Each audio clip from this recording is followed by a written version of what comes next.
Hi friends, നമ്മുടെ next സെഷനിലേക്ക് പോവാണ് ഡി ആൻഡ് എഫ് ബ്ലോക്ക് എലമെന്റ്സിന്റെ കേസിൽ. ഓക്കെ, ഓൾറെഡി നമ്മളിപ്പോ ഡി ആൻഡ് എഫ് ബ്ലോക്ക് എലമെന്റ്സിലെ കുറച്ച് പീരിയോഡിക് പ്രോപ്പർട്ടീസിനെ കുറിച്ചൊക്കെ പഠിച്ചു കഴിഞ്ഞു. അപ്പോൾ ഈ കുറച്ചുകൂടി ഈ പറയുന്ന ഡി ആൻഡ് എഫ് ബ്ലോക്ക് എലമെന്റ്സിന്റെ പ്രോപ്പർട്ടീസിനെ കുറിച്ച് നമുക്ക് പഠിക്കാനുണ്ട്. അപ്പോൾ ആ ഡി ബ്ലോക്ക് എലമെന്റ്സിന്റെ പ്രോപ്പർട്ടീസിലേക്കാണ് നമ്മൾ വരിക.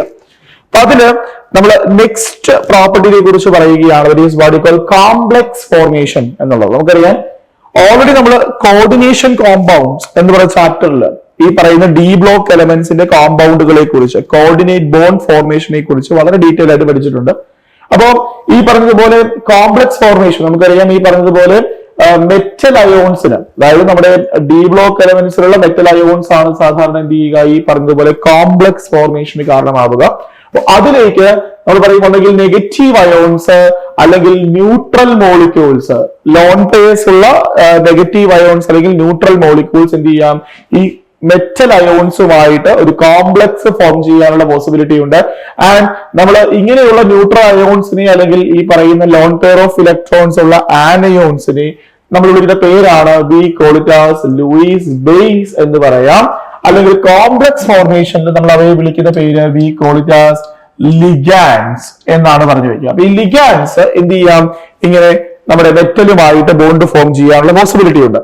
ഇനി എന്തുകൊണ്ടാണ് ട്രാൻസിഷൻ മെറ്റൽസ് ഇതുപോലെയുള്ള കോംപ്ലക്സസ് ഫോം ചെയ്യുക എന്ന് ചോദിച്ചു കഴിഞ്ഞാൽ അതിന് നമുക്ക് കുറച്ച് റീസൺസ് സാധാരണ പറയാറുണ്ട്. കാരണം board examination point of view ഒക്കെ ചോദിക്കാറുള്ളതാണ്, that is why transition metals forms complex. ഒരു റീസൺ എന്ന് പറഞ്ഞു കഴിഞ്ഞാൽ it's comparatively small size of metal ions എന്നുള്ളതാണ്. അതായത് മെറ്റൽ അയോൺസ് നമ്മുടെ എസ് ബ്ലോക്ക് എലമെന്റ്സുമായിട്ട് കമ്പയർ ചെയ്യുമ്പോൾ ഡി ബ്ലോക്ക് എലമെന്റ്സിന്റെ സൈസ് എന്ന് പറഞ്ഞാൽ കമ്പാരിറ്റീവ്ലി കുറവാണ്. അപ്പോൾ ചെറിയ സൈസ് ഉള്ള മെറ്റൽ അയോൺസിനാണ് കൂടുതലായിട്ട് കോംപ്ലക്സ് ഫോം ചെയ്യാനുള്ള പോസിബിലിറ്റി കൂടുതൽ. രണ്ടാമത്തെ കാര്യം എന്ന് പറഞ്ഞു കഴിഞ്ഞാൽ ഹൈ അയോണിക് ചാർജ് എന്നുള്ളതാണ്. നമുക്കറിയാം ഏതൊരു കോംപ്ലക്സ് ഫോം ചെയ്യുമ്പോഴും ആ കോംപ്ലക്സിന്റെ സ്റ്റെബിലിറ്റി എന്നുള്ളതിനെ ഡിപ്പെൻഡ് ചെയ്യുന്ന പ്രധാനപ്പെട്ട ഒരു കാര്യമാണ്, ദാറ്റ് ഈസ് അവയുടെ ആ കോംപ്ലക്സിലെ മെറ്റലിന്റെ സൈസ് ടു ചാർജ് റേഷ്യോ എന്നുള്ളത്. Sorry, that is charge to size ratio എന്നുള്ളത്. Charge to size ratio. അപ്പോ ഈ ചാർജ് ടു സൈസ് റേഷ്യോ എന്ന് പറയുന്നത് ഒരു ആറ്റത്തിന്റെ കേസിൽ, ഒരു മെറ്റലിന്റെ കേസിൽ വളരെ കൂടുതലാണ് എന്നുണ്ടെങ്കിൽ നമുക്ക് പറയാൻ പറ്റും അതുണ്ടാക്കുന്ന കോംപ്ലക്സ് എന്ന് പറയുന്നതിന്റെ സ്റ്റെബിലിറ്റി, അതായത് ആ കോംപ്ലക്സിന്റെ സ്റ്റെബിലിറ്റി എന്ന് പറയുന്നത് കൂടുതലാണ് എന്ന് നമുക്ക് പറയാനായിട്ട് പറ്റും. അപ്പൊ അതുപോലെ നമ്മൾ ഈ പറയുന്ന കോംപ്ലക്സസില് മെറ്റൽ അയോൺസിന്റെ ചാർജ് വളരെ കൂടുതലാണ്, അതുപോലെ തന്നെ അവയുടെ സൈസ് വളരെ കുറവാണ്. അപ്പൊ അതുകൊണ്ട് സ്വാഭാവികമായിട്ടും അവയ്ക്ക് എന്തുണ്ടാവുന്നു, ഈ പറഞ്ഞതുപോലെ ചാർജ് ടു സൈസ് റേഷ്യോ എന്ന് പറഞ്ഞാൽ വളരെ കൂടുതലായിരിക്കും. അതുമൂലം അവയുണ്ടാക്കുന്ന കോംപ്ലക്സുകൾ നമ്മൾ പറയുന്നത് ഹൈലി സ്റ്റേബിൾ കോംപ്ലക്സസ് ആണ് എന്ന് പറഞ്ഞു വെക്കും. ഇതാണ് രണ്ടാമത്തെ റീസൺ എന്ന് പറഞ്ഞു വെക്കുക. ഇനി മൂന്നാമത്തെ റീസൺ, അതായത് എന്തുകൊണ്ട് ഈ പറയുന്നത് പോലെ കോംപ്ലക്സസ് ഫോം ചെയ്യുന്നു എന്ന് ചോദിച്ചു കഴിഞ്ഞാല് നമുക്കറിയാം ഈ മെറ്റലിലേക്ക് ലിഗാൻഡുകൾ ഒരു പെയർ ഓഫ് ഇലക്ട്രോൺസിനെ, അതായത് ലോൺ പെയർ ഓഫ് ഇലക്ട്രോൺസിനെ കൊണ്ടുവന്ന് കൊടുത്തിട്ട് വേണം എന്ത് ചെയ്യാനായിട്ട്, ബോണ്ട് ഫോം ചെയ്യാൻ. അപ്പൊ അങ്ങനെ ഈ ലോൺ പെയർ ഓഫ് ഇലക്ട്രോൺസിനെ മെറ്റലിന് അബ്സ്ട്രാക്ട് ചെയ്യാൻ അല്ലെങ്കിൽ അതിനെ സ്വീകരിക്കാനായിട്ടുള്ള ഒരു വേക്കന്റ് ഓർബിറ്റൽസ് ആ ഇലക്ട്രോൺസിനെ ലൊക്കേറ്റ് ചെയ്യാനായിട്ട് അവയെ പ്ലേസ് ചെയ്യാനായിട്ടുള്ള ഒരു സ്പേസ് ആർക്ക് ആവശ്യമുണ്ട്, മെറ്റൽസിന് ആവശ്യമുണ്ട്. അപ്പോ നമുക്കറിയാൻ പറ്റും ഈ പറഞ്ഞ പോലെ മെറ്റൽസിനൊക്കെ വേരിയബിൾ ഓക്സിഡേഷൻ സ്റ്റേറ്റ് ഉണ്ട്. അപ്പോൾ അതുകൊണ്ട് തന്നെ അവയ്ക്ക് സ്വാഭാവികമായിട്ടും ഡി ഓർബിറ്റൽസ് വേക്കന്റ് ആയിട്ട് നിർത്താനുള്ള പോസിബിലിറ്റി ഉണ്ട്. ആ അവൈലബിൾ ആയിട്ടുള്ള വേക്കന്റ് ഡി ഓർബിറ്റൽസ് എന്ത് ചെയ്യുന്നു, ഈ ലിഗാൻഡ് കൊണ്ടുവരുന്ന ഇലക്ട്രോൺസിനെ വെക്കാനുള്ള സ്പേഷ്യസ് ആയിട്ടുള്ള മെറ്റൽ അയോൺസ് ആയിട്ട് ഇവയെ മാറ്റുന്നു. അപ്പൊ ഈ മൂന്ന് റീസൺസ് ആണ് പ്രധാനമായിട്ടും എന്ത് ചെയ്യുക, നമ്മൾ എന്തുകൊണ്ട് ഡി ബ്ലോക്ക് എലമെന്റ്സ് കോംപ്ലക്സ് ഉണ്ടാക്കുന്നു എന്ന് ചോദിച്ചാൽ അതിന്റെ ആൻസർ നമുക്ക് പറയാൻ പറ്റുക. ഏതൊക്കെയാണ്? ഒന്ന്, സ്മോൾ സൈസ്. രണ്ടാമത്തെ ഒരു കാര്യം അയോണിക് ചാർജ് എന്ന് പറഞ്ഞാൽ വളരെ ഹൈ ആണ്. അതുമൂലം ഇവയ്ക്ക് ചാർജ് ടു സൈസ് റേഷ്യോ എന്ന് പറയുന്നതായിരിക്കും കൂടുതലായിരിക്കും. സോ വിച്ച് മീൻസ് ഉണ്ടാക്കുന്ന കോംപ്ലക്സസ് എന്ന് പറയുന്നത് ഹൈലി സ്റ്റേബിൾ കോംപ്ലക്സസ് ആയിരിക്കും. ഇനി ലോൺ പെയർ ഓഫ് ഇലക്ട്രോൺസിനെ അക്സെപ്റ്റ് ചെയ്യാനും അവയെ പ്ലേസ് ചെയ്യാനുമുള്ള വേക്കന്റ് ഡി ഓർബിറ്റൽസ് ആർക്ക് പോസിബിൾ ആണ്, നമ്മുടെ ഡി ബ്ലോക്ക് എലമെന്റ്സിന് പോസിബിൾ ആണ്. അപ്പൊ അതുകൊണ്ട് അവയ്ക്ക് ലിഗാൻഡുകളുമായിട്ട് കണക്ട് ചെയ്തിട്ട് ഈ പറയുന്ന ഒരു കോർഡിനേറ്റ് ബോണ്ട് ഫോർമേഷൻ പോസിബിൾ ആണ് എന്ന് നമ്മൾ പറഞ്ഞു വെക്കും. ക്ലിയർ ആണോ ഈ പറഞ്ഞ കാര്യം? സോ ഇതാണ് എന്തുകൊണ്ട് ഇവ കോംപ്ലക്സസ് ഫോം ചെയ്യുന്നു എന്നുള്ളതിന്റെ റീസൺ നമ്മൾ പറഞ്ഞു വെക്കുക. ഓക്കെ, സോ ഇതാണ് കോംപ്ലക്സ് ഫോർമേഷനും ഡി ബ്ലോക്ക് എലമെന്റ്സുമായിട്ടുള്ള റിലേഷൻഷിപ്പ് പറഞ്ഞു വെക്കുക. ഇനി അടുത്തൊരു കാര്യത്തേക്ക് വരികയാണ്, കോംപ്ലക്സസ് മാത്രമല്ല ഡി ബ്ലോക്ക് എലമെന്റ്സ് ഉണ്ടാക്കുന്നത്. ഇത് കൂടാണ്ട് ഡി ബ്ലോക്ക് എലമെന്റ്സ് ഉണ്ടാക്കുന്ന മറ്റൊരു ടൈപ്പ് ഓഫ് കോംപ്ലക്സസ് ആണ് ഇന്റർസ്റ്റീഷ്യൽ കോമ്പൗണ്ട്സ് എന്നുള്ളത്. എന്താണ് ഇന്റർസ്റ്റീഷ്യൽ കോമ്പൗണ്ട്സ് എന്ന് ചോദിച്ചു കഴിഞ്ഞാൽ നമ്മൾ പല സ്ഥലങ്ങളിലും ഫസ്റ്റ് ഇയറിലൊക്കെ പഠിച്ചിട്ടുണ്ടാവും. അതായത് ട്രാൻസിഷൻ മെറ്റൽസിന് സ്വാഭാവികമായിട്ടും ഈ പറഞ്ഞതുപോലെ അവ ഇങ്ങനെ ഒക്യുപ്പൈ ചെയ്യുമ്പോൾ, അതായത് ആറ്റങ്ങൾ ഇങ്ങനെ അറേഞ്ച് ചെയ്യപ്പെടുമ്പോൾ, ഫോർ എക്സാമ്പിൾ ഇതുപോലെ നമ്മൾ ആറ്റങ്ങളെ അറേഞ്ച് ചെയ്യുമ്പോൾ ഇവ വലിയ ആറ്റങ്ങളാണ് എന്നുള്ളത് കൊണ്ട് തന്നെ ഈ ആറ്റങ്ങൾക്കിടയ്ക്ക് മിക്കവാറും ഈ പറഞ്ഞതുപോലെ ഇന്റർസ്റ്റീഷ്യൽ വോയിഡ്സ് ഉണ്ടാവാനുള്ള പോസിബിലിറ്റി ഉണ്ട്. എന്താണ് ഇന്റർസ്റ്റീഷ്യൽ വോയിഡ്സ് എന്ന് ചോദിച്ചു കഴിഞ്ഞാൽ വേറൊന്നുമല്ല, അതായത് ആറ്റങ്ങളുടെ ഒരു സ്റ്റാക്കിംഗ് എന്ന് നമ്മൾ പറയും. ആറ്റങ്ങളെ അറേഞ്ച് ചെയ്യുമ്പോൾ അവയ്ക്കിടയ്ക്കുണ്ടാകുന്ന എംപ്റ്റി സ്പേസസിനെയാണ് നമ്മൾ ഇത് വിളിക്കുക, we call it as interstitial voids അല്ലെങ്കിൽ ഇന്റർസ്റ്റീഷ്യൽ സൈറ്റ്സ് എന്ന് പറഞ്ഞു വെക്കുക. അപ്പൊ ക്രിസ്റ്റൽ ലാറ്റിസിലുള്ള ഇങ്ങനെയുള്ള ഇന്റർസ്റ്റീഷ്യൽ സൈറ്റ്സിലേക്ക് ചെറിയ ആറ്റങ്ങൾക്ക് ലൈക്ക് ഈ പറഞ്ഞതുപോലെ ഹൈഡ്രജൻ, കാർബൺ, ബോറോൺ, നൈട്രജൻ പോലെയുള്ള ചെറിയ ആറ്റങ്ങൾക്ക് എന്ത് ചെയ്യാം, ഓക്യുപ്പൈ ചെയ്യാം. സോ ഇപ്പൊ ഫോർ എക്സാമ്പിൾ നമ്മളിവിടെ നോക്കിക്കഴിഞ്ഞാൽ ഈ വലിയ ആറ്റങ്ങളുടെ ഇന്റർസ്റ്റീഷ്യൽ സൈറ്റ്സിൽ ഇതാ ഈ ചെറിയ ആറ്റങ്ങൾ എന്ത് ചെയ്തിട്ടുണ്ട്, ഇങ്ങനെ ട്രാപ്ഡ് ആയിട്ടുണ്ട്. സോ അങ്ങനെയുള്ള ചെറിയ അല്ലെങ്കിൽ അങ്ങനെയുള്ള കോംപ്ലക്സസിനെയാണ് നമ്മൾ സാധാരണ എന്ത് വിളിക്കുക, we call it as interstitial compounds എന്ന് പറഞ്ഞു വെക്കുക. മിക്കവാറും ഹൈഡ്രൈഡ് ഒക്കെ ഫോം ചെയ്യുന്ന സമയത്ത് ഡി ബ്ലോക്ക് എലമെന്റ്സ് ഉണ്ടാക്കുന്ന ഈ ഒരു ടൈപ്പ് ഓഫ് ഹൈഡ്രൈഡ്സിനെ വിളിക്കുന്ന പേര് മെറ്റാലിക് ഹൈഡ്രൈഡ്സ് എന്നാണ് പറഞ്ഞു വെക്കുക, ഒരു ഇന്റർസ്റ്റീഷ്യൽ ഹൈഡ്രൈഡ്സ് എന്ന് നമ്മൾ പറഞ്ഞു വെക്കാറുണ്ട്. ഇനി ഈ ഇന്റർസ്റ്റീഷ്യൽ കോമ്പൗണ്ട്സിന്റെ പ്രത്യേകത എന്തൊക്കെയാണെന്ന് ചോദിച്ചു കഴിഞ്ഞാൽ they are very hard and rigid ആണ്. ഇപ്പൊ ഫോർ എക്സാമ്പിൾ നമ്മൾ സ്റ്റീൽ എടുത്തു കഴിഞ്ഞാൽ one of the hardest material എന്ന് നമ്മൾ പറയുന്നതാണ് സ്റ്റീൽ എന്ന് പറയുന്നത്. സോ ഈ സ്റ്റീൽ എന്ന് പറയുന്നത് ആക്ച്വലി ഒരു interstitial compound of iron with carbon ആണ്. അതായത് അയണും കാർബണുമായിട്ടുള്ള മിക്സിംഗ്, അതിനെയാണ് നമ്മൾ ഇത് വിളിക്കുക, we call it as steel എന്ന് പറഞ്ഞു വെക്കുക. അതുപോലെ തന്നെ ഈ പറഞ്ഞതുപോലെ സം ഓഫ് ദ ബോറൈറ്റ്സ്, ബോറോണിന്റെ ഇന്റർസ്റ്റീഷ്യൽ ഹൈഡ്രൈറ്റ്സ്, ഈ പറഞ്ഞ ഡയമണ്ടിന്റെ അത്രയും വൺ ഓഫ് ദ ഏറ്റവും ഹാർഡസ്റ്റ് ആയിട്ടുള്ള മെറ്റീരിയൽസ് ഡയമണ്ട്സ്. ഡയമണ്ട്സിന്റെ അത്രയും ഹാർഡ് ആയിട്ടുള്ള സം ബോറൈറ്റ്സ് സാധാരണ എക്സിസ്റ്റ് ചെയ്യാറുണ്ട്. അപ്പൊ വളരെ ഹാർഡ് ആൻഡ് റിജിഡ് ആയിട്ടുള്ള കോമ്പൗണ്ടുകളാണ് ഇന്റർസ്റ്റീഷ്യൽ ഹൈഡ്രൈറ്റ്സ് എന്നുള്ള കാര്യം ഓർത്തിരിക്കുക. ഇനി മറ്റൊരു കാര്യം, ഇവയ്ക്ക് ഹൈ മെൽറ്റിംഗ് പോയിന്റ് ഉണ്ടാവും. അതായത് ഈ പറഞ്ഞതുപോലെ നമ്മൾ സാധാരണ പ്യുവർ മെറ്റൽസിനെ കമ്പയർ ചെയ്യുമ്പോൾ ഈ ഇന്റർസ്റ്റീഷ്യൽ കോമ്പൗണ്ടുകളുടെ മെൽറ്റിംഗ് പോയിന്റ് എന്ന് പറയുന്നത് വളരെ കൂടുതലാണ് എന്നുള്ള കാര്യം ഓർത്തിരിക്കുക. അതുപോലെ തന്നെ ദേ show conductivity like that of pure metal. നമ്മുടെ സാധാരണ മെറ്റൽസ് കാണിക്കുന്നത് പോലെ തന്നെ കണ്ടക്ടിവിറ്റി കാണിക്കാനുള്ള പോസിബിലിറ്റി ആർക്കുണ്ട്, ഈ പറഞ്ഞതുപോലെ ഇന്റർസ്റ്റീഷ്യൽ കോമ്പൗണ്ട്സിനുണ്ട്. ആൻഡ് നമ്മൾ പറയും വേറൊരു കാര്യം, ദേ ആർ കെമിക്കലി ഇനേർട്ട് ആണ് എന്ന് പറഞ്ഞു വെക്കാറുണ്ട്. മിക്കവാറും റിയാക്ഷൻസിൽ ഇവ കെമിക്കലി ഇനേർട്ട് സബ്സ്റ്റൻസുകളായിട്ട് ആക്ട് ചെയ്യാറുണ്ട്. So these are some of the examples, some of the peculiar features of what interstitial compounds എന്നുള്ളതാണ്. ഓക്കെ, ഇനി മറ്റൊരു പ്രധാനപ്പെട്ട കാര്യം എന്ന് പറഞ്ഞു കഴിഞ്ഞാൽ ഈ ഇന്റർസ്റ്റീഷ്യൽ കോമ്പൗണ്ട്സിനെ പോലെ തന്നെ ഡി ബ്ലോക്ക് എലമെന്റ്സിന് കാണിക്കാൻ സാധ്യതയുള്ള മറ്റൊരു പോസിബിലിറ്റിയാണ് അലോയ് ഫോർമേഷൻ എന്നുള്ളത്. ഓക്കെ, ആ ഇന്റർസ്റ്റീഷ്യൽ കോമ്പൗണ്ട്സിനെ കുറിച്ച് പറയുമ്പോൾ ഒരു കാര്യം പറയാൻ മറന്നുപോയി, വേറൊന്നുമല്ല, ഈ ഇന്റർസ്റ്റീഷ്യൽ കോമ്പൗണ്ട്സ് എല്ലാം തന്നെ they are what we call non stoichiometric compounds ആയിരിക്കും. ദേ ആർ നോൺ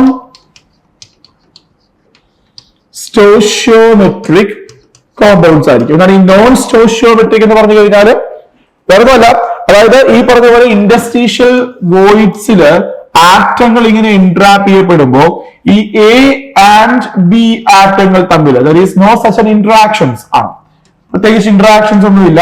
അപ്പൊ അതുകൊണ്ട് തന്നെ ഇവ സാധാരണ എക്സിസ്റ്റ് ചെയ്യുന്ന നോൺ സ്റ്റോഷിയോമെട്രിക് കോമ്പൗണ്ട്സ് ആയിട്ടാണ്. അതായത് ഇവിടെ എ ആറ്റവും ബി ആറ്റവും ആണ് എൻട്രാപ്പ് ചെയ്യപ്പെടുന്നത് എന്നുണ്ടെങ്കിൽ എ ആൻഡ് ബി ആറ്റങ്ങൾ തമ്മിൽ പ്രത്യേകിച്ച് ഒരു സ്റ്റോഷിയോമെട്രി നമുക്ക് പറയാനായിട്ട് പറ്റില്ല എന്ന് നമ്മൾ പറഞ്ഞു വെക്കും.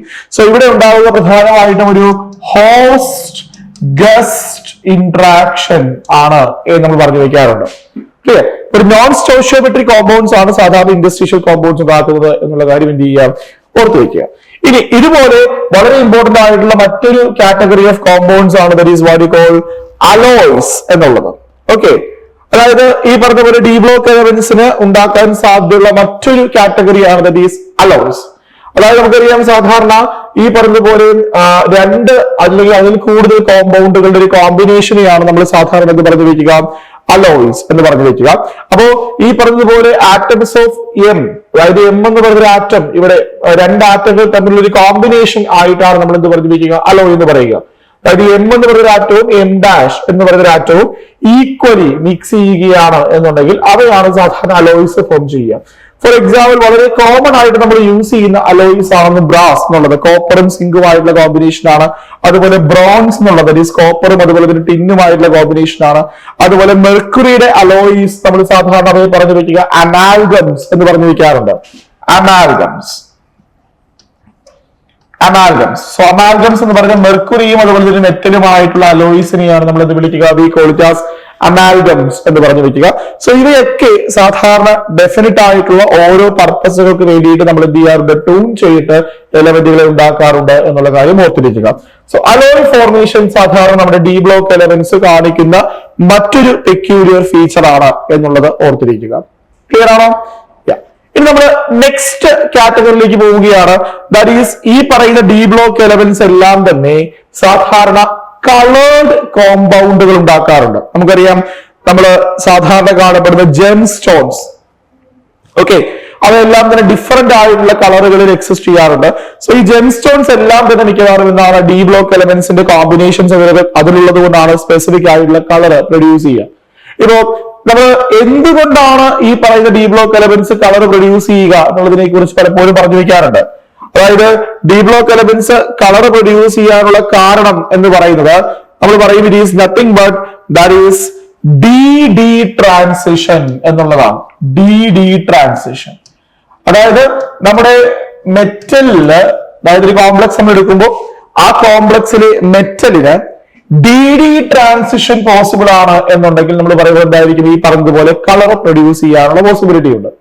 എന്താണ് ഈ ഡി ട്രാൻസിഷൻ എന്ന് ചോദിച്ചു കഴിഞ്ഞാൽ വേറൊന്നുമല്ല, അതായത് നമുക്കറിയാം നമ്മൾ മെറ്റൽസിനെ എടുക്കുമ്പോൾ സ്വാഭാവികമായിട്ടും കോംപ്ലക്സസിൽ അതെങ്ങനെയായിരിക്കും എക്സിസ്റ്റ് ചെയ്യുക, T2G ആൻഡ് EG എന്നിങ്ങനെ രണ്ടായിട്ട് സ്പ്ലിറ്റിംഗ് നടക്കാറുണ്ട് കോംപ്ലക്സസിന്റെ കേസിൽ. അതായത് സ്വാഭാവികമായിട്ടും T2G ഓർബിറ്റൽ എന്ന് പറയുന്നത് ലോവർ എനർജി ഓർബിറ്റൽ ആയിരിക്കും. അതുപോലെ EG ഓർബിറ്റൽ എന്ന് പറയുന്നത് ഹയർ എനർജി ഓർബിറ്റൽ ആയിരിക്കും. നമ്മള് ഒക്ടാഹെഡ്രൽ കോംപ്ലക്സുകളൊക്കെയാണ് എന്നുണ്ടെങ്കിൽ. അപ്പോ ഈ T2G ഓർബിറ്റലില് നമുക്കറിയാം T2G എന്ന് പറയുമ്പോൾ സ്വാഭാവികമായിട്ടും മൂന്ന് ഓർബിറ്റൽസ് ആണ്, ഡി ഓർബിറ്റൽസ് ആണ്. EG എന്ന് പറയുന്നത് 2 ഡി ഓർബിറ്റൽസ് ആണ്. അപ്പൊ ഈ T2G ഓർബിറ്റലില് ഒരു ഇലക്ട്രോൺ ഉണ്ട് എന്നുണ്ടെങ്കിൽ, ഇതാ ഇവിടെ ഒരു ഇലക്ട്രോൺ ഉണ്ട് എന്നുണ്ടെങ്കിൽ, ആ ഇലക്ട്രോണിന് എന്തിനുള്ള പോസിബിലിറ്റി ഉണ്ട്, വേണമെങ്കിൽ EG ഓർബിറ്റലിലേക്ക് ജമ്പ് ചെയ്യാനുള്ള പോസിബിലിറ്റി ഉണ്ട്. അപ്പോ EG ഓർബിറ്റലിലേക്ക് ഇലക്ട്രോൺ ജമ്പ് ചെയ്യുകയാണ് എന്നുണ്ടെങ്കിൽ നമുക്കറിയാം ഈ രണ്ടും തമ്മിലുള്ള എനർജി ഗ്യാപ്പ് എന്ന് പറഞ്ഞാൽ വളരെ കുറവാണ്. അതായത് മോർലെസ് നമ്മൾ പറയും ഈ ഒരു എനർജി ഗ്യാപ്പിനെ വിളിക്കുന്നത് ഡെൽറ്റ O എന്നാണ്. സോ ഡെൽറ്റ O എന്ന് പറഞ്ഞ കമ്പാരിറ്റീവ്ലി നമ്മുടെ ഇലക്ട്രോ മാഗ്നറ്റിക് റേഡിയേഷനിൽ കളേർഡ് റീജിയനുമായിട്ട് കമ്പയറബിൾ എനർജി ഉള്ളതാണ് ഈ ഡെൽറ്റ വാല്യൂ എന്ന് പറയുന്നത്. അപ്പോ നമ്മുടെ ലൈറ്റിൽ നിന്ന് എന്ത് ചെയ്യാം, അതായത് ഈ പറഞ്ഞതുപോലെ നമ്മൾ H2 എമൗണ്ട് ഓഫ് ലൈറ്റ്, അതായത് ലൈറ്റിൽ നിന്ന് ഈ ഇലക്ട്രോൺസ് എനർജി അബ്സോർബ് ചെയ്യുകയാണെന്നുണ്ടെങ്കിൽ അതിന് T2Gയിൽ നിന്ന് EGയിലേക്ക് ഒരു ജമ്പിങ് പോസിബിൾ ആണ്. ആൻഡ് ഒബ്വിയസ്ലി ഈ EG ഓർബിറ്റലിൽ ഇലക്ട്രോൺ വന്നു കഴിഞ്ഞാൽ അത് EGയിൽ തന്നെ നിൽക്കാനുള്ള പോസിബിലിറ്റി ഉണ്ടോ? ഇല്ല. സോ സ്വാഭാവികമായിട്ടും ഈ എക്സൈറ്റഡ് സ്റ്റേറ്റിൽ എന്ത് ചെയ്യും, തിരിച്ച് അതിന്റെ ഗ്രൗണ്ട് സ്റ്റേറ്റിലേക്ക്, അതായത് T2G ഓർബിറ്റിലേക്ക് റീ എമിറ്റ് ചെയ്യും. ഓക്കെ, അപ്പൊ അങ്ങനെ തിരിച്ച് ഈ പറഞ്ഞതുപോലെ എമിഷൻ ആൻഡ് ഈ പറഞ്ഞതുപോലെ ഡി എക്സൈറ്റേഷൻ നടന്നു കഴിഞ്ഞാൽ ഇവിടെ ഒരു റേഡിയേഷൻ പുറത്തേക്ക് വരാനുള്ള പോസിബിലിറ്റി ഉണ്ട്. എത്രമാത്രം എനർജിയാണോ ഇത് അബ്സോർബ് ചെയ്തത് അത്രയും എമൗണ്ട് ഓഫ് എനർജി ആയിരിക്കും എന്ത് ചെയ്യുക, അതൊരു റേഡിയേഷൻ ആയിട്ട് പുറത്തേക്ക് വിടുക. ഈ ഒരു ട്രാൻസിഷൻ നടക്കുന്നു എന്നുള്ളത് കൊണ്ട് തന്നെ, അതായത് വിസിബിൾ റീജിയന് കറസ്പോണ്ടിങ് ആയിട്ടുള്ള എനർജി അബ്സോർബ് ചെയ്തുകൊണ്ട് ഈ ട്രാൻസിഷൻ നടക്കുന്നു എന്നുള്ളത് കൊണ്ട് സ്വാഭാവികമായിട്ടും ഈ ഒരു കളർ എന്തിനുള്ള പോസിബിലിറ്റി ഉണ്ട്, കോംപ്ലക്സ് പ്രൊഡ്യൂസ് ചെയ്യാനുള്ള പോസിബിലിറ്റി ഉണ്ട്. അപ്പൊ ഇതിനെയാണ് നമ്മൾ എന്ത് പറഞ്ഞു വെക്കുക, V call it as D transition എന്ന് പറഞ്ഞു വെക്കുക. അപ്പൊ ഇങ്ങനെ ഡി ട്രാൻസിഷൻ പോസിബിൾ ആണെങ്കിൽ T2G ഓർബിറ്റിൽ നിന്ന് EG ഓർബിറ്റിലേക്ക് ഇലക്ട്രോണിക് ജമ്പിങ് പോസിബിൾ ആയിട്ടുള്ള കോമ്പൗണ്ടുകൾ സാധാരണ എന്ത് കാണിക്കാറുണ്ട്, കളർ പ്രൊഡ്യൂസ് ചെയ്യാനുള്ള പോസിബിലിറ്റി ഉണ്ട്. ഫോർ എക്സാമ്പിൾ നിങ്ങൾ ടൈറ്റാനിയം 3+ എടുക്കുകയാണെങ്കിൽ നമുക്കറിയാം ടൈറ്റാനിയം 3+ എന്ന് പറഞ്ഞു കഴിഞ്ഞാൽ അവിടെ എത്ര ഇലക്ട്രോൺസ് ഉണ്ട്, സ്കാൻഡിയം ടൈറ്റാനിയം. അപ്പോ ടൈറ്റാനിയം 2+ എന്ന് പറയുന്നത് D1 സിസ്റ്റം ആണ്, D2 സിസ്റ്റം ആണ്. ടൈറ്റാനിയം 3+ എന്ന് പറയുമ്പോൾ D1 സിസ്റ്റം ആണ് അല്ലെ. ആ ഒരു ഇലക്ട്രോൺ എന്ത് ചെയ്യാം, ഈ പറഞ്ഞ പോലെ T2G നിന്ന് EG തിരിച്ചും excitation and D excitation possible ആണ്. സോ അത് അബ്സോർബ് ചെയ്യുന്ന amount of energy as A radiation അത് എമിറ്റ് ചെയ്യും, എന്ത് ചെയ്യും, പുറത്തേക്ക് വിടും. അതുകൊണ്ട് സ്വാഭാവികമായിട്ടും ഈ കോംപ്ലക്സസ് എന്ത് കാണിക്കാറുണ്ട്, ഒരു കളർ പ്രൊഡ്യൂസ് ചെയ്യാറുണ്ട്. അതുപോലെ ഒരു പർപ്പിൾ കളറേഷൻ ആണ് സാധാരണ ആർക്കുണ്ടാവുക, ടൈറ്റാനിയം 3+ ഉണ്ടാവുക. അതുപോലെ വനേഡിയം 4+, സ്കാൻഡിയം, ടൈറ്റാനിയം, വനേഡിയം 2+ എന്ന് പറയുന്നത് D3 സിസ്റ്റമാണ്. വനേഡിയം 4+ എന്ന് പറയുമ്പോൾ സ്വാഭാവികമായിട്ടും D2 സിസ്റ്റം ആണ്. സോ ഇതിനെന്ത് ചെയ്യാം, ഈ പറഞ്ഞ പോലെ ഡി ഇലക്ട്രോൺസ്, അതായത് T2G ഓർബിറ്റിലുള്ള ഡി ഇലക്ട്രോൺസ് എന്ത് ചെയ്യാം, EG തിരിച്ചും excitation and D excitation possible ആണ്. സോ അത് എന്ത് ചെയ്യാറുണ്ട്, കറസ്പോണ്ടിങ് ബ്ലൂ കളറേഷൻ കാണിക്കാറുണ്ട്. അതുപോലെ നമ്മൾ വനേഡിയം 3+ എന്ന് പറയുമ്പോൾ അത് എത്രയാണ് വരിക, that is what we call D3 system ആണ് അല്ലെ. Scandium, titanium, vanadium 4+ is 4+, scandium, titanium, vanadium എന്ന് പറയുമ്പോൾ വനേഡിയം 2+ is D3. അപ്പോ വനേഡിയം 3+ എന്ന് പറയുന്നത് എത്രയായിരിക്കും വരിക, D2 സിസ്റ്റം. വനേഡിയം 4+ എന്ന് പറയുന്നത് എത്രയാണ്, സ്കാൻഡിയം, ടൈറ്റാനിയം, വനേഡിയം. അപ്പോ 2+ is D3 and 3+ is D2, 4+ is D1 system ആണ്. ഓക്കെ, അപ്പോ വനേഡിയം D1 സിസ്റ്റം എന്ത് ചെയ്യാം, കളറേഷൻ കാണിക്കാം. അതുപോലെ വനേഡിയം D2 സിസ്റ്റം എന്ത് ചെയ്യാം, കറസ്പോണ്ടിംഗ് കളറേഷൻ കാണിക്കാം. വനേഡിയം 2+ എന്ന് പറയുമ്പോൾ നമുക്കറിയാം D3 സിസ്റ്റം ആണ്, അത് എന്ത് ചെയ്യാം, ഈ പറഞ്ഞതുപോലെ കളറേഷൻ കാണിക്കാനുള്ള പോസിബിലിറ്റി ഉണ്ട്. അതുപോലെ ഇവ ഓരോന്നും എന്ത് ചെയ്യാം, ഡിഫറെന്റ് ആയിട്ടുള്ള കളേഴ്സ് പ്രൊഡ്യൂസ് ചെയ്യാനുള്ള പോസിബിലിറ്റി ഉണ്ട്. ഇനി എല്ലാ കോമ്പൗണ്ടുകളും, എല്ലാ ട്രാൻസിഷൻ മെറ്റൽസും കളർ പ്രൊഡ്യൂസ് ചെയ്യുമോ എന്ന് ചോദിച്ചാൽ ഇല്ല. സേ ഫോർ എക്സാമ്പിൾ നമ്മൾ സ്കാൻഡിയം 3+ വരുന്നു എന്ന് വിചാരിക്കുക. നമുക്കറിയാം സ്കാൻഡിയം എന്ന് പറയുമ്പോൾ D1 സിസ്റ്റം ആണ് സ്കാൻഡിയം 2+ എന്നുള്ളത് അല്ലെ. അപ്പൊ സ്കാൻഡിയം 3+ എന്ന് പറഞ്ഞു കഴിഞ്ഞാൽ സ്വാഭാവികമായിട്ടും അവിടെ ഡി ഇലക്ട്രോൺസ് ഇല്ല, or we can say that it is D0 system ആണ്. അപ്പോ since this is A D0 system ആണ് എന്നുള്ളത് കൊണ്ട്, ഡി ഇലക്ട്രോൺസ് അവിടെ ഇല്ല എന്നുള്ളത് കൊണ്ട് സ്വാഭാവികമായിട്ടും ഇതിനുള്ള പോസിബിലിറ്റി ഉണ്ട്. അവിടെ DD ട്രാൻസിഷൻ എന്ന് പറയുന്നത് പോസിബിൾ ആണോ, അല്ല. ഡി ഇലക്ട്രോൺസ് ഇല്ലെങ്കിൽ T2Gയിൽ നിന്ന് EG തിരിച്ചോ ഇലക്ട്രോണിക് ജമ്പിങ് പോസിബിൾ ആകുമോ, ഇല്ല. അപ്പൊ അതുകൊണ്ട് തന്നെ സ്വാഭാവികമായിട്ടും അത് എന്ത് ചെയ്യാറില്ല, കളർ പ്രൊഡ്യൂസ് ചെയ്യാറില്ല, or it shows as colourless compound ആയിട്ടായിരിക്കും എക്സിസ്റ്റ് ചെയ്യുക. അതുപോലെ നമ്മൾ ടൈറ്റാനിയം 4+ എടുത്തു കഴിഞ്ഞാൽ ടൈറ്റാനിയം 2+ എന്ന് പറയുന്നത് എത്രയാണ്, സ്കാൻഡിയം, ടൈറ്റാനിയം D2 സിസ്റ്റം ആണ് അല്ലെ. ടൈറ്റാനിയം 4+ എന്ന് പറയുന്നത് is equal to D0 system ആണ്. സിമിലർലി നമ്മുടെ സ്കാൻഡിയം 3+ പോലെ തന്നെ ഇവിടെയും ഡി ഇലക്ട്രോൺസ് ഇല്ല എന്നുള്ളത് കൊണ്ട് നമുക്ക് അറിയാൻ പറ്റും ഇവയുടെ കോംപ്ലക്സുകൾ എന്ത് കാണിക്കില്ല, കളർ പ്രൊഡ്യൂസ് ചെയ്യാനുള്ള പോസിബിലിറ്റി ഇല്ല എന്ന് നമ്മൾ പറഞ്ഞു വെക്കും. അപ്പൊ നിങ്ങൾ ഓർക്കേണ്ട ഒരു കാര്യം, ഈ പറഞ്ഞതുപോലെ ഡി ഓർബിറ്റൽസ് ഉണ്ട് എന്നുണ്ടെങ്കിൽ, ഡി ഓർബിറ്റൽസ് ഉണ്ട്, പ്രസൻസ് ആണ് എന്നുണ്ടെങ്കിൽ ആ ഡി ഇലക്ട്രോൺസ് എന്ത് ചെയ്യാം, DD ട്രാൻസിഷൻ പോസിബിൾ ആണ്. ആൻഡ് അത് പ്രൊഡ്യൂസ് ചെയ്യുന്നതായിരിക്കും സ്വാഭാവികമായിട്ട് ഒരു കളേർഡ് കോംപ്ലക്സുകളായിരിക്കും. ഇനി മറ്റൊരു എക്സെപ്ഷൻ ആണ് നമ്മൾ സിങ്ക് 2+ വരികയാണെങ്കിൽ ഇവിടെ താഴേക്ക്, അതായത് സിങ്ക് 2+ന്റെ പ്രശ്നം എന്താണ്, വാട്ട് വി കോൾ സിങ്ക് 2+ എന്ന് പറയുന്നത് D10 സിസ്റ്റം ആണ്. സോ D10 സിസ്റ്റം ആണ് എന്ത്, സിങ്ക് 2+ എന്നുള്ളത്. സോ എന്താണ് ഈ D10 സിസ്റ്റത്തിന്റെ പ്രശ്നം എന്ന് ചോദിച്ചു കഴിഞ്ഞാൽ നമുക്കറിയാം T2G ഓർബിറ്റലിൽ പ്രധാനമായിട്ടും 3 ഓർബിറ്റൽസ് ആണുള്ളത് അല്ലെ, DXY, DYZ, DXZ. EG ഓർബിറ്റലിൽ 2 orbitals ആണുള്ളത്, DX² - Y² DZ². ഇവിടെ 10 ഇലക്ട്രോൺസ് ഉണ്ട് എന്നുണ്ടെങ്കിൽ എന്തായിരിക്കും സംഭവിക്കുക, 10 ഇലക്ട്രോൺ എന്ന് പറയുമ്പോൾ 1 2 3 4 5 6 7 8 9 10 എന്ന് പറഞ്ഞു കഴിഞ്ഞാൽ D10 സിസ്റ്റം നിങ്ങൾ നോക്കിയാൽ അവിടെ എല്ലാ ഓർബിറ്റലിലെയും ഇലക്ട്രോൺസ് എന്താണ്, that is what we call filled ആണ് അല്ലെ. അപ്പൊ ഇലക്ട്രോൺസ് ഫിൽഡ് ആണ് എന്നുണ്ടെങ്കിൽ ഇവിടെ T2Gയിൽ നിന്നോ EGയിലേക്കോ തിരിച്ചോ ഒരു എക്സൈറ്റേഷൻ പോസിബിൾ ആകുമോ, ഇല്ല. കാരണം ഇവിടെ ഒരു ഇലക്ട്രോൺ ഇങ്ങോട്ടേക്ക് പോകാനുള്ള പോസിബിലിറ്റി ഇല്ല എന്ന് നമ്മൾ പറയേണ്ടി വരും. കാരണം എന്തുകൊണ്ടാണ്, ഓൾറെഡി EG ഓർബിറ്റലിലെ ഇലക്ട്രോൺസ് ഫിൽഡ് ആണ്. സോ ഇവിടെ നിന്ന് ഇങ്ങോട്ടേക്ക് ഒരു ഇലക്ട്രോണിക് ട്രാൻസിഷൻ പോസിബിൾ ആകുമോ, ഇല്ല, because this is filled. Fine. അപ്പൊ അങ്ങനെ ഫിൽഡ് ഓർബിറ്റൽസ് ആണ് എന്നുണ്ടെങ്കിൽ D10 സിസ്റ്റം ആണ് എന്നുണ്ടെങ്കിൽ അവയ്ക്ക് എന്തുള്ള പോസിബിലിറ്റി ഇല്ല, ഈ പറയുന്ന ഇലക്ട്രോണിക് ഡീഎക്സൈറ്റേഷൻ ആൻഡ് എക്സൈറ്റേഷന് പോസിബിലിറ്റി ഇല്ല. അതുമൂലം അവയും എന്ത് കാണിക്കാനുള്ള പോസിബിലിറ്റി ഇല്ല, കളർ പ്രൊഡ്യൂസ് ചെയ്യാനുള്ള പോസിബിലിറ്റി ഇല്ല എന്നുള്ളത് ഓർത്തിരിക്കുക. ക്ലിയർ ആണോ? അപ്പോ ഓർക്കേണ്ട കാര്യം D0 സിസ്റ്റംസ് അതുപോലെ D10 സിസ്റ്റംസ് എന്ത് കാണിക്കാനുള്ള പോസിബിലിറ്റി ഇല്ല എന്ന് ഓർത്തിരിക്കുക, കളർ പ്രൊഡ്യൂസ് ചെയ്യാനുള്ള പോസിബിലിറ്റി ഇല്ല എന്ന് ഓർത്തിരിക്കുക. അതല്ലാത്ത കോംപ്ലക്സസ് സാധാരണ എന്ത് ചെയ്യാറുണ്ട്, ഈ പറഞ്ഞതുപോലെ കളർ പ്രൊഡക്ഷൻ നടക്കാറുണ്ട് എന്നുള്ളത് ഓർത്തിരിക്കുക. സോ ഇങ്ങനെ കളർ കോംപ്ലക്സസ് ആര് പ്രൊഡ്യൂസ് ചെയ്യുന്നു, നമ്മുടെ കോംപ്ലക്സസ് പ്രൊഡ്യൂസ് ചെയ്യാനുള്ള പോസിബിലിറ്റി ഉണ്ട് എന്നുള്ളതാണ് നമ്മൾ നെക്സ്റ്റ് പറഞ്ഞിരിക്കുന്ന ഒരു പ്രോപ്പർട്ടി. ക്ലിയർ? ഇനി നമ്മൾ നെക്സ്റ്റ് പ്രോപ്പർട്ടിയിലേക്ക് പോവുകയാണ് കോംപ്ലക്സസിന്റെ കേസിൽ. സോ നെക്സ്റ്റ് പ്രോപ്പർട്ടി എന്ന് പറഞ്ഞു കഴിഞ്ഞാൽ കോംപ്ലക്സസിന് സാധാരണ ഒരു കറ്റാലിറ്റിക് പ്രോപ്പർട്ടി ഉണ്ട്, നമുക്കറിയാവുന്ന കാര്യമാണ്. അതായത് മിക്കവാറും നമ്മൾ റിയാക്ഷൻസിൽ കോംപ്ലക്സുകളെ കാറ്റലിസ്റ്റുകളായിട്ട് യൂസ് ചെയ്യാറുണ്ട്. സോ എന്തുകൊണ്ടാണ് ഇവയെ നമ്മൾ കാറ്റലിസ്റ്റുകളായിട്ട് യൂസ് ചെയ്യാന്ന് ചോദിച്ചു കഴിഞ്ഞാൽ പ്രധാനമായിട്ട് രണ്ട് കാര്യങ്ങളാണ്. ഒന്ന്, നമ്മൾ പറയും ദേ പൊസസ് വേരിയബിൾ ഓക്സിഡേഷൻ സ്റ്റേറ്റ് എന്നുള്ളതാണ്. Okay, variable oxidation state possibility ചെയ്യാനുള്ള പോസിബിലിറ്റി ആർക്കുണ്ട്, നമ്മുടെ ഡി ബ്ലോക്ക് എലമെന്റ്സിനുണ്ട്. സോ അത് ഒരു കാറ്റലിറ്റിക് ആക്ടിവിറ്റിയെ എൻഹാൻസ് ചെയ്യുന്നു. അതുപോലെ അടുത്തൊരു കാര്യം എന്ന് പറഞ്ഞു കഴിഞ്ഞാൽ they provide large surface area for the reactant to be absorb. നമ്മൾ സാധാരണ കാറ്റലിറ്റിക് റിയാക്ഷൻ പറയുമ്പോൾ എപ്പോഴും പറയുന്നൊരു കാര്യമാണ് നമ്മുടെ കാറ്റലിസ്റ്റുകൾ. ഇതാണ് കാറ്റലിസ്റ്റ് എന്നുണ്ടെങ്കിൽ ഇത് നമ്മുടെ റിയേജന്റ് ആണ് എന്നുണ്ടെങ്കിൽ ഈ റിയേജന്റുകൾ എന്താണ് ചെയ്യാന്ന് ചോദിച്ചു കഴിഞ്ഞാൽ ആദ്യം നമ്മുടെ കാറ്റലിറ്റിക് സർഫസിലേക്ക് ഇത് അബ്സോർബ് ചെയ്യും. അബ്സോർപ്ഷൻ തിയറി പറയുന്നതാണ്.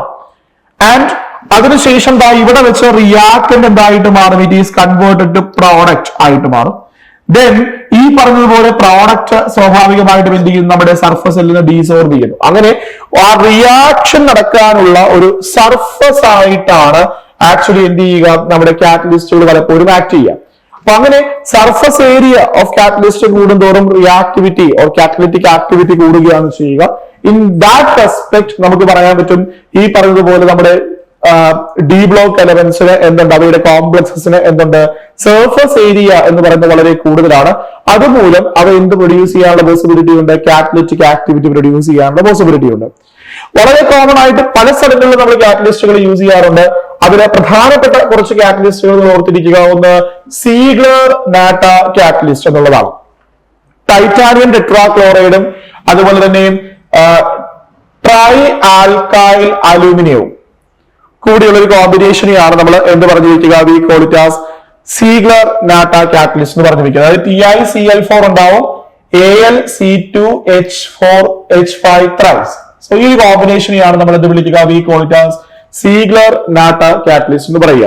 എന്തിനാണ് നമ്മൾ ഇത് ഉപയോഗിക്കുക എന്ന് ചോദിച്ചു കഴിഞ്ഞാൽ നമ്മൾ യൂസ് ചെയ്യുന്നത് സാധാരണ പോളിമറൈസേഷൻ ഓഫ് ഈഥൈന്റെ, അതായത് നമ്മൾ ഈഥൈൻ പോളിമറൈസ് ചെയ്യുക, പോളിഈഥീൻ ഉണ്ടാകുന്ന സമയത്ത് ആ ഈഥൈന്റെ പോളിമറൈസേഷന് വേണ്ടിയിട്ട് നമ്മൾ യൂസ് ചെയ്യുന്ന ഒരു കാറ്റലിസ്റ്റ് ആണ് ഈ പറഞ്ഞ സീഗ്ലർ നാട്ട കാറ്റലിസ്റ്റ് എന്നുള്ളത്. അതുപോലെ വനേഡിയം പെന്റോക്സൈഡ് വളരെ കോമൺ ആയിട്ട് നമ്മൾ കോണ്ടാക്ട് പ്രോസസ്സിൽ, എന്താ ഈ കോണ്ടാക്ട് പ്രോസസ് എന്ന് പറഞ്ഞു കഴിഞ്ഞാൽ സൾഫ്യൂരിക് ആസിഡിന്റെ സിന്തസിസിനെയാണ് നമ്മൾ കോണ്ടാക്ട് പ്രോസസ് എന്ന് പറയുക. ആ കോണ്ടാക്ട് പ്രോസസ്സിൽ നമ്മൾ യൂസ് ചെയ്യുന്ന ഒരു കാറ്റലിസ്റ്റ് ആണ് വനേഡിയം പെന്റോക്സൈഡ് എന്നുള്ളത്. അതുപോലെ അയൺ, നമ്മുടെ സ്പോഞ്ചി അയൺ സാധാരണ ഹേബർ പ്രോസസ്സിലും അതുപോലെ തന്നെ ബോഷ് പ്രോസസ്സിലും, ഹേബർ പ്രോസസ് നിങ്ങൾക്ക് എല്ലാവർക്കും അറിയാം, നമ്മൾ അമോണിയ സിന്തസൈസ് ചെയ്യുന്ന പ്രോസസ്സിനെയാണ് ഹേബർ പ്രോസസ് എന്ന് പറയുക. അവർ നമ്മൾ പലപ്പോഴും സ്പോഞ്ചി അയൺ സാധാരണ യൂസ് ചെയ്യാറുണ്ട്. അതുപോലെ നമ്മൾ CH3CHO ആൽഡിഹൈഡിനെ പ്രിപ്പയർ ചെയ്യാനായിട്ട് യൂസ് ചെയ്യുന്ന ഒരു പ്രോസസ്സാണ് വാക്കർ പ്രോസസ് എന്നുള്ളത്. അവിടെ നമ്മൾ യൂസ് ചെയ്യുന്ന ഒരു കോംപ്ലക്സ് ആണ് പലേഡിയം ഡൈക്ലോറൈഡ് PDCl2 എന്നുള്ളത്. അതുപോലെ നമ്മൾ ഹൈഡ്രജനേഷൻ ഓഫ് ആൽക്കീൻ ആൽക്കൈൻ, അതായത് ആൽക്കീനെയോ ആൽക്കൈനെയോ ഡബിൾ ബോണ്ട് അല്ലെങ്കിൽ ട്രിപ്പിൾ ബോണ്ട് ഉള്ള കോമ്പൗണ്ടുകളെ ഹൈഡ്രോജനേഷൻ നടത്തി, അതായത് അതിലേക്ക് ഹൈഡ്രജൻ ആഡ് ചെയ്തിട്ട് നമ്മൾ ഇതിനെ സിംഗിൾ ബോണ്ടഡ് സാച്ചുറേറ്റഡ് കോമ്പൗണ്ടുകളാക്കി മാറ്റാറുണ്ട്. സോ ആ ഒരു ഹൈഡ്രജനേഷൻ പ്രോസസ്സിന് വേണ്ടിയിട്ട് നമ്മൾ യൂസ് ചെയ്യുന്ന കാറ്റലിസ്റ്റ് ആണ് പ്ലാറ്റിനം യൂസ് ചെയ്യാറുണ്ട്, പലേഡിയം യൂസ് ചെയ്യാറുണ്ട്, നിക്കൽ യൂസ് ചെയ്യാറുണ്ട്. പലേഡിയം, പ്ലാറ്റിനം അല്ലെങ്കിൽ നിക്കലിന്റെ പ്രസൻസിൽ ഹൈഡ്രജൻ നമ്മൾ പലപ്പോഴും ഹൈഡ്രജനേഷന് വേണ്ടിയിട്ട് യൂസ് ചെയ്യാറുണ്ട്. അതുപോലെ മറ്റൊന്നാണ് that is what we call Adams catalyst എന്നുള്ളത്. സെലക്ടീവ് റിഡക്ഷന് വേണ്ടിയിട്ട് നമ്മൾ പലപ്പോഴും യൂസ് ചെയ്യുന്ന ഒരു കാറ്റലിസ്റ്റ് ആണ് ആഡംസ് കാറ്റലിസ്റ്റ്. അതായത് പ്ലാറ്റിനം ഓക്സൈഡ് കോമ്പിനേഷനെയാണ് നമ്മൾ ആഡംസ് കാറ്റലിസ്റ്റ് എന്ന് പറഞ്ഞു വെക്കുക. അതുപോലെ നമ്മൾ ഓസ്റ്റ്വാൾ പ്രോസസ്സിൽ പലപ്പോഴും നമ്മൾ പ്ലാറ്റിനം യൂസ് ചെയ്യാറുണ്ട്. നൈട്രിക് ആസിഡ് സിന്തസൈസ് ആണ് ഓസ്റ്റ്വാൾ പ്രോസസ് എന്ന് പറഞ്ഞു വെക്കുക.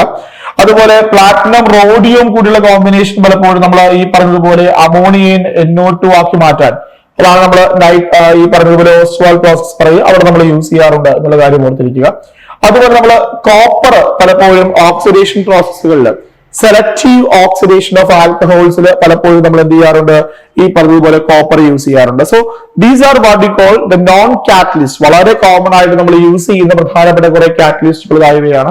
കൂടാതെ ഇതല്ലാണ്ട് വേറെയും ഒരുപാട് കാറ്റലിസ്റ്റുകൾ നമ്മൾ എന്ത് ചെയ്യാറുണ്ട്, യൂസ് ചെയ്യാറുണ്ട് എന്നുള്ള കാര്യം എന്ത് ചെയ്യാം, ഓർത്ത് വയ്ക്കുക. ക്ലിയർ ആണോ ഈ പറഞ്ഞ കാര്യം?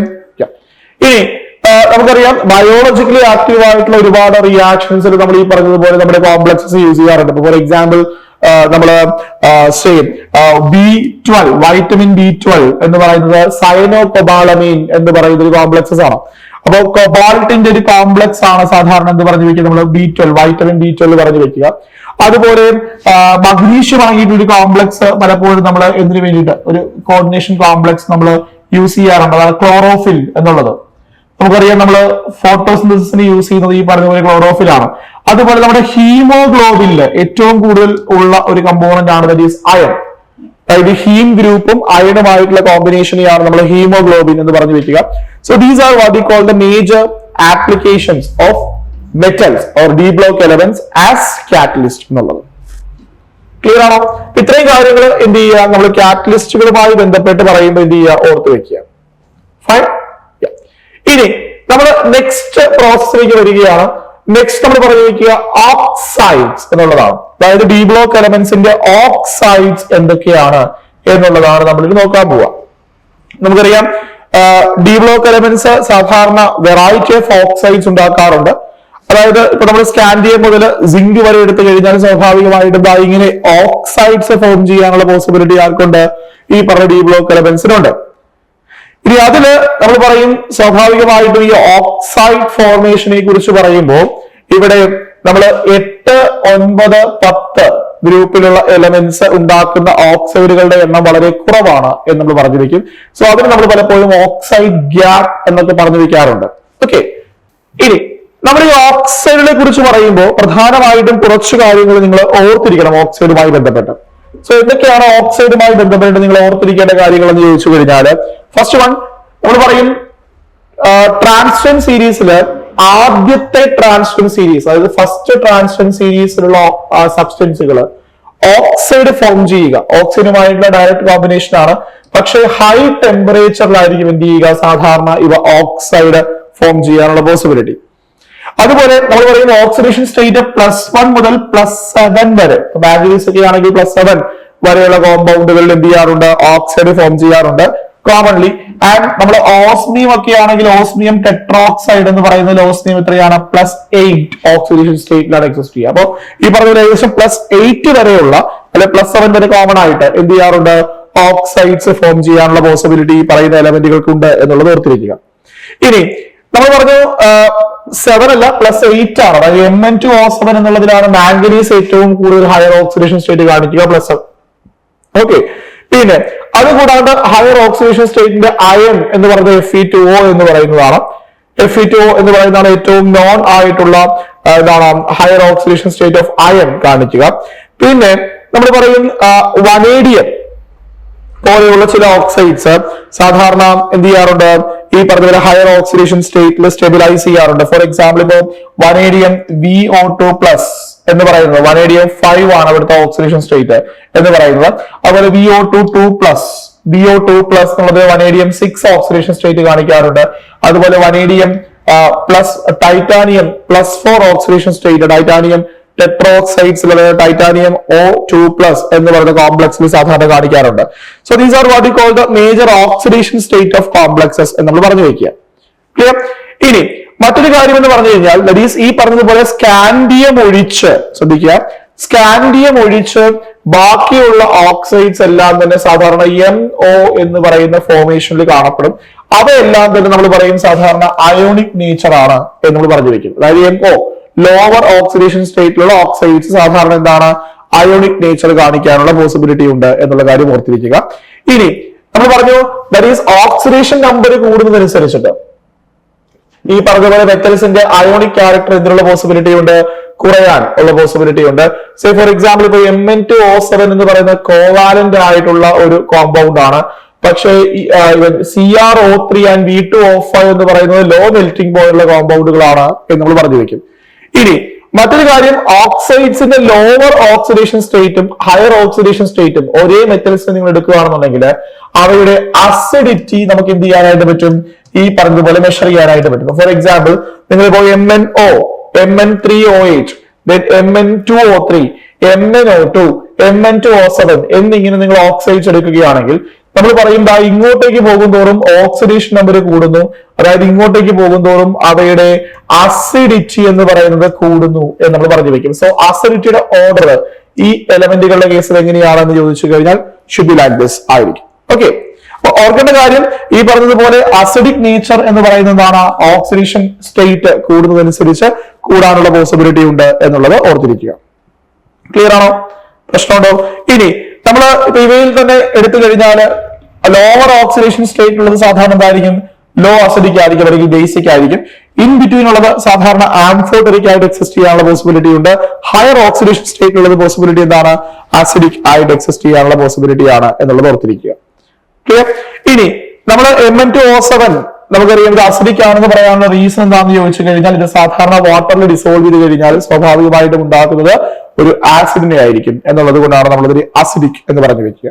സോ നമ്മൾ അസിഡിക് നേച്ചർ ഈ പറയുന്ന ഓക്സൈഡ്സിന്റെ കേസിൽ അവയുടെ അസിഡിക് നേച്ചറുമായി ബന്ധപ്പെട്ട് പറഞ്ഞു വെക്കുന്ന ഒരു കാര്യം ഇതാണ് എന്നുള്ളത് ഓർത്തിരിക്കുക. ഇനി നമ്മൾ നെക്സ്റ്റ് പറയുന്ന ഒരു കാര്യം എന്ന് പറഞ്ഞു കഴിഞ്ഞാല് ഇനി നമുക്ക് പഠിക്കാനുള്ളത് പ്രധാനമായിട്ടും ഇത്രയും കാര്യങ്ങളാണ് നമ്മൾ പ്രധാനമായിട്ടും ഈ പറഞ്ഞ ഡി ബ്ലോക്ക് എലമെന്റ്സിന്റെ പ്രോപ്പർട്ടീസ് എന്നുള്ളതിൽ പറഞ്ഞു വെക്കുക. നമ്മൾ പീരിയോഡിക് പ്രോപ്പർട്ടീസിനെ കുറിച്ച് പറഞ്ഞു, അതുപോലെ അവരുടെ എക്സെപ്ഷൻ ആയിട്ടുള്ള കുറച്ച് പ്രോപ്പർട്ടീസിനെ കുറിച്ച് പറഞ്ഞു. ഇനി നമുക്ക് പഠിക്കാനുള്ളത് ഡി ബ്ലോക്ക് എലമെന്റ്സിന്റെയും കുറച്ച് കോമ്പൗണ്ടുകളെ കുറിച്ചാണ്. പ്രധാനമായിട്ടും 2 കോമ്പൗണ്ടുകളെ കുറിച്ചാണ് നമുക്ക് ഡി ബ്ലോക്ക് എലമെന്റ്സിന്റെ പഠിക്കാനുള്ളത്. ഒന്ന് ഡൈക്രോമേറ്റിനെ കുറിച്ചും അതുപോലെ തന്നെ പെർമാംഗനേറ്റിനെ കുറിച്ചും. ഓക്കെ, അത് നമ്മൾ നെക്സ്റ്റ് സെഷനിൽ ഡിസ്കസ് ചെയ്യും. So thank you.